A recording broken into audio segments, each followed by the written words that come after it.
Assalamualaikum warahmatullahi wabarakatuh. Bismillahi masyaallah, la yasuqul khaira illallah. Bismillahi masyaallah, la yasrifus su'a illallah. Bismillahi masyaallah, ma kana min ni'matin fa minallah. Bismillahi masyaallah, wala haula wala quwwata illa billah. Amma ba'du. Para hadirin yang dirahmati oleh Allah, kita masuk pada kajian selanjutnya, yaitu kajian tentang talfiq versi 4 madhab. Nah, di sini awal mulanya karena ada yang bertanya dari kajian yang kemarin tentang ijtihad dan taklid, ada yang bertanya bagaimana hukumnya talfiq. Sebab yang kemarin yang dijelaskan itu talfiq versi madhab Syafi'i. Bagaimana hukumnya talfiq versi madhab-madhab yang lain? Oke. Sebelum kita membahas tentang hukum talfiq, kita harus tahu dulu apa yang disebut talfiq. Talfiq itu dalam segi bahasanya diambilkan dari akar kata lafaqo.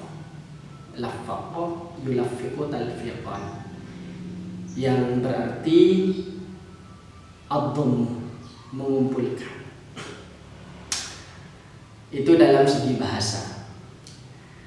Dalam segi istilah fikihnya, dalam segi bahasanya mengumpulkan beberapa madhab, beberapa pendapat madhab dalam satu amaliyah, dalam satu pekerjaan, yang mana nantinya pekerjaan tersebut tidak dianggap sah menurut madhab manapun. Ya, tak ada satupun madhab yang menganggap sah pekerjaan.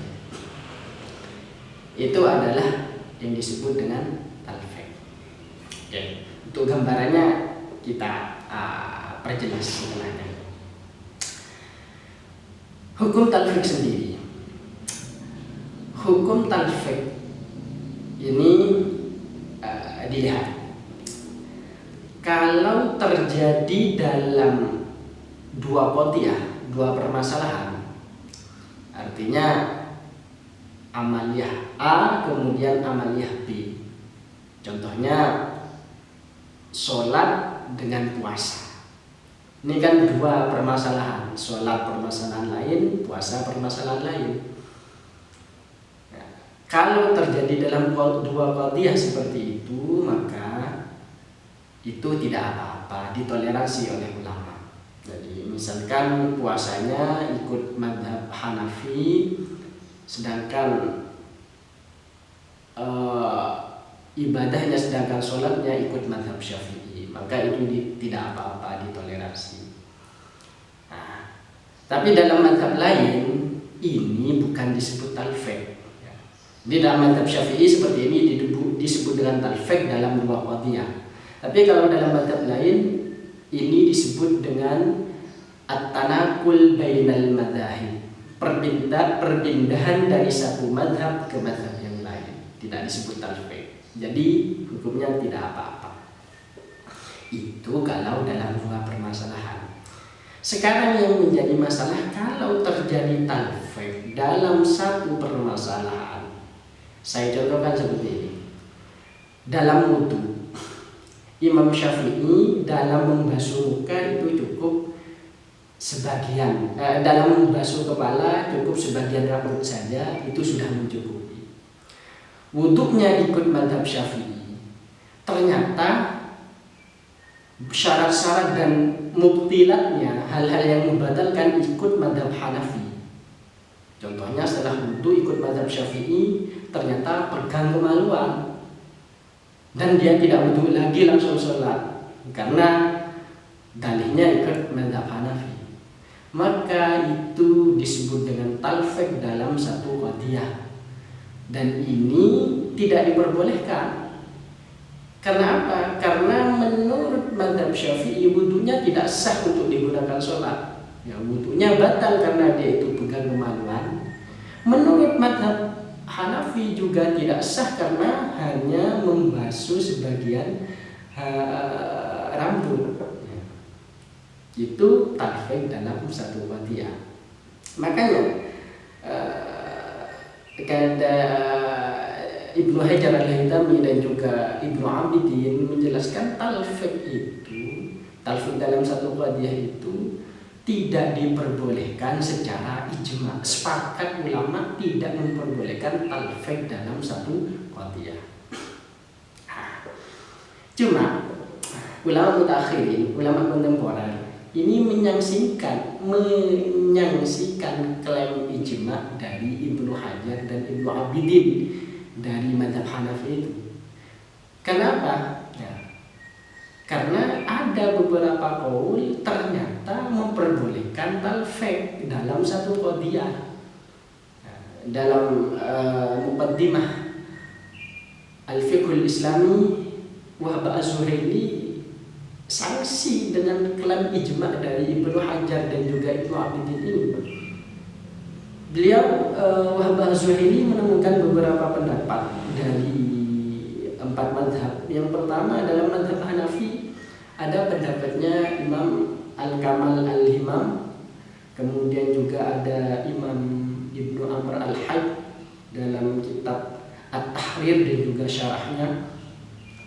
Itu dalam mazhab Hanafi. Dalam mazhab Maliki juga ada Imam Ibnu Arafah, kemudian Imam Al-Adawi, Ad-Dasuqi dan lain sebagainya. Kemudian dalam mazhab Imam Syafi'i juga menemukan beliau yang memperbolehkan talfik, hanya saja tidak disebutkan ulamanya, hanya menyebutkan kauman seperti itu, tidak disebutkan ulamanya. Sepertinya memang kesulitan kalau dalam mazhab Syafi'i. Mazhab Syafi'i tegas dalam talfik, tidak diperbolehkan. Kemudian juga dalam mazhab Hambali beliau menemukan tentang fatwanya Imam At-Tartusi. Ini yang mengatakan, imam tersebut mengatakan boleh talfik secara mutlak. Hanya saja mutlaknya di sini masih muqayyad. Masih ada beberapa catatan dari beliau Wahab Az-Zuhaili. Catatannya pertama, talfik tersebut tidak sampai menghalalkan perkara yang haram. Anaknya orang diambil, dikawin tanpa izinnya. Kemudian juga itu catatan pertama itu boleh talfik asalkan tidak menghalalkan perkara yang haram. Yang kedua, tidak tatabur rukhos tanpa uzur, tidak mengambil yang enak-enak saja tanpa ada alasan yang bisa dibenarkan. Kemudian juga tidak sampai merusak kubur kepada keputusan hakim. Kemudian catatan selanjutnya dalam selain ibadah itu tidak taklid ba'dal amal, dan juga tidak menganulir kesepakatan ulama, tidak sampai menganulir ijma ulama. Maka kalau sudah terpenuhi syarat-syarat tersebut boleh talfik menurut Dr. Wahab Az-Zuhaili.